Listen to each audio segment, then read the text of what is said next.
29. dubna 2014 před tereziánským křídlem Starého královského paláce na Pražském hradě se sešli hosté pozvaní na vernisáž fotografií Františka Dostála, která se konala uvnitř objektu. František Dostál je současný český reportážní a dokumentární fotograf žijící v Praze. Začal fotografovat okolo roku 1960. Přestože se fotografii věnuje výhradně jako amatér, patří se svými více než 20 knižními tituly, bezpočtem novinových a magazínových ilustrací a bezmála 70 autorskými a společnými výstavami k nejplodnějším a nejpublikovanějším českým fotografům. Za výstavní aktivitu se stal členem mnoha světových fotoklubů, získal řadu čestných titulů a více než 100 ocenění. V roce 2008 obdržel cenu Ministerstva kultury České republiky za celoživotní přínos amatérské fotografii. Svou inspiraci čerpá z běžného života. Aktéry jeho prací jsou obyčejní lidé v běžných situacích, kterým svým objektivem propůjčuje poetiku a laskavý humor.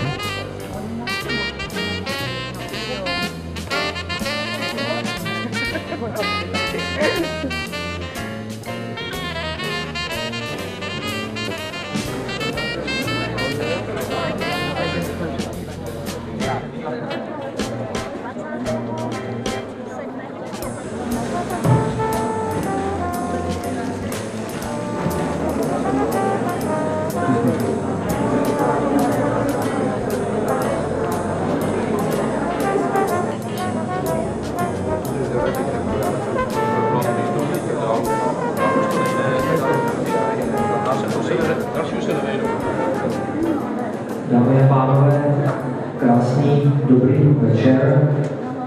Prosím, pojďte k nám blíže na schody. Možná nejsrdečněji přivítal zde v tereziánském křídle Starého královského paláce na nové výstavě s názvem František Dostál, lidé pravdě podobní. Dovolte mi, abych zde přivítal samotného autora. Dobrý večer. Dobrý večer.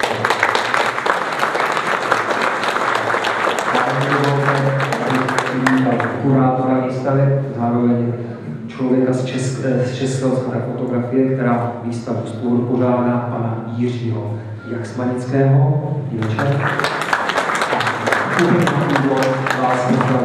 Vedoucí oddělení kultury Správy Pražského hradu, pan Václav Beránek. Pane Beránku, máte slovo.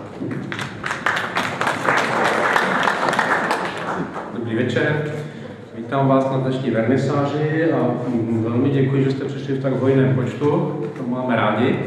A samozřejmě, že chápu, že jste nepřišli kvůli nám, tentokrát ani kvůli Pražskému hradu, ale především kvůli panu Dostálovi, což si myslím, že je v pořádku, protože on si to opravdu zaslouží.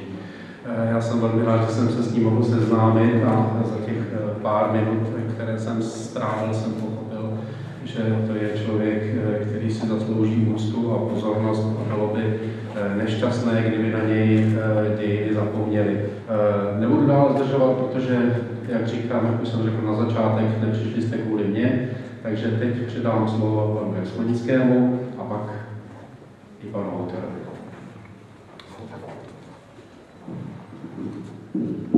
Vážené dámy, vážení pánové, dovolte mi i jménem Českého centra fotografie jako spoluorganizátora této výstavy vás zde srdečně přivítat. Já jsem dlouho přemýšlel, jak bych vám měl přiblížit Františka Dostála a jeho fotografické dílo. Ono je to velmi těžké a velmi jednoduché zároveň. Jedna z nejtěžších a nejbohulibějších věcí v lidském životě je vyloudit úsměv na lidské tváři.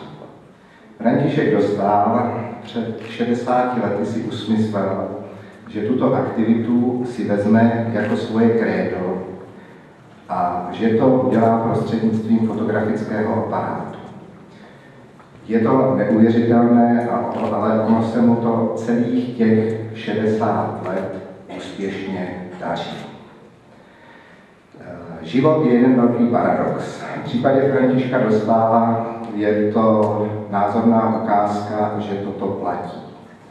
Karel Tajge by měl určitě radost, kdyby viděl garzonku autora jako možná nejmenší byt 16 metrů čtverečních, který slouží jako salon, kuchyň, obývací pokoj, fotokomora, archiv a tak dále. Přesto na tomto, ano, galerie, děkuji, jo, ateliér také. Přesto na tomto malém prostoru vzniklo dílo, které je v kontextu české fotografie svým způsobem výjimečné. František Dostál o sobě říká, že je amatér. Já si myslím, že amatér je, ale v tom pravém významu slova, protože z francouzštiny amatér znamená milovník. A František je milovník jak života, tak umění. Jestli fotografie je umění nebo není, to už byly popsány slovy papíru. Chtěl bych poděkovat Františkovi, který samozřejmě odvedl ten obrovský kus práce, protože musel všechny fotografie nazvětšovat a připravit pro tuto výstavu. Chtěl bych poděkovat našemu realizačnímu týmu, který vlastně tu výstavu připravil do této podoby, a ještě jednou vám chci popřát pěkný večer. Děkuji.